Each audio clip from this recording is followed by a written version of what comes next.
So hey guys, it's Zyant again, and I'm back again, after another long hiatus, this one due in large part to, as always, my incredible laziness. But I am back, and this video serves two purposes. First, I want to talk about multiplayer history. If that's not what I said in my last commentary, I apologize, but it's been so long and I'm too lazy to go back and check. Secondly, I have a series that I am in fact working on this time, that should bring more regular content and should get you guys involved as well. When I last left off on the multiplayer histories, I was talking about Super Smash Bros. And the GameCube and the PS2, and I want to shift gears a little bit to the PC space, because that's where I'm spending a lot of my time, and that's sort of where the competitive series has been and is going to. The time frame we found ourselves in when I had my last video was around 2000-2001, and for anyone versed in the PC space at the time, you know CounterStrike 1.6, or whichever version came out at the time, had just launched, and now, some 13 years later, or 12, 11, CounterStrike GO is coming out. And I have to preface this by saying that I'm a very recent Counter-Strike convert. So, while I do play the game, I'm completely terrible at it, so you're not going to be seeing any gameplay from me anytime soon, simply because I can't bring you the kind of gameplay that I like to bring. But I do have a cursory idea of the community, and I've watched enough competitive play that I think I can give at least a layman's view of the CS community competitively. I know that a lot of players who made the transition at the time, Fatality being maybe one of the most famous, not the most famous, I don't know enough about the players' names themselves. I know that he was playing a lot of Quake games, Quake and Unreal being sort of the competitors for the multiplayer space before the big ones came out that we know today. And I once heard someone quote him, it may have been S&D's, say that when Fatality made the transition from Quake to Counter-Strike, Counter-Strike seemed really easy simply because Quake was so twitch, your reflexes had to be so sharp, that you had to be so quick with acquiring targets and taking them down, that the relatively slower pace of Counter-Strike being a one-life game mode, it was cake for him.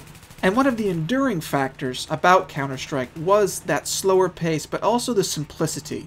And even though Counter-Strike Source released a few years later, people still played Counter-Strike 1.6, and indeed still play it, even though I'm hearing rumors that it's starting to die out for various reasons. Its age being one, new games coming out another, the general shift from FPS games in the competitive space in general. But I feel like Counter-Strike was one of the first games you could sort of play on your home computer, and while LAN parties still ruled the day as far as the actual competitiveness was concerned, Valve put it in people's homes in such a way that it was more accessible than even a Quake or an Unreal were.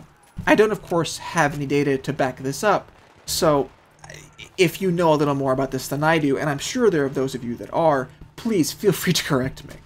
And at the same time Counter-Strike was going, StarCraft, which had, many of you know, released in, I think, 1998, its competitive scene had exploded and had remained strong until StarCraft 2. There was also Warcraft 3 and Warcraft 2 and Diablo 2 and all these RPGs that had a competitive space in them that were multiplayer, the MMO sort of being a glisten in Blizzard's proverbial eye. But I guess what I'm getting at here ultimately is that for a long time the major multiplayer was on PC. And I know there are a large portion of the community that would like to see it stay that way. And probably maybe some of you that would like to see the competitive space come back to the PC more strongly than it currently is. Because around that time, and still going on today to a lesser extent, there was the argument that, oh, PC gaming is dying. Oh my goodness, we're going to have to be going to the stupid consoles soon. Everything's going to be on console. Due in large part to Xbox and Xbox 360 later, its resurgence as this major gaming hub simply because it was easy to get to and set up. So next time I want to get into Xbox 360's infancy and PS3's infancy and how the competitive scene in either of those might have shifted in those early years, and how I'll probably end that episode with the introduction of Call of Duty 4, Halo 3. I can't talk much about Halo 2 because I don't know much about it. But I want to spend the next couple episodes talking about the major impact that Xbox Live, PSN to a much lesser degree, and the big name games that you see today sort of had on the in-home multiplayer space. But as we wind down, I want to introduce the series I'm working on. It's called 3 Lives to Live. And in essence, I'll play a game, and I'll take the 3 best lives, or just 3 lives in general, from that game, and I'll break them down and analyze them. But each video will analyze only a single life. So each life may last 2 to 3 minutes. I have some longer lives that I'm going to submit other places. But I want to break down my decision making as well as critique my own gameplay, sort of in the vein of Culprit's Getting Better videos. The series name escapes me at the moment. So I'll be putting that out in the next couple weeks.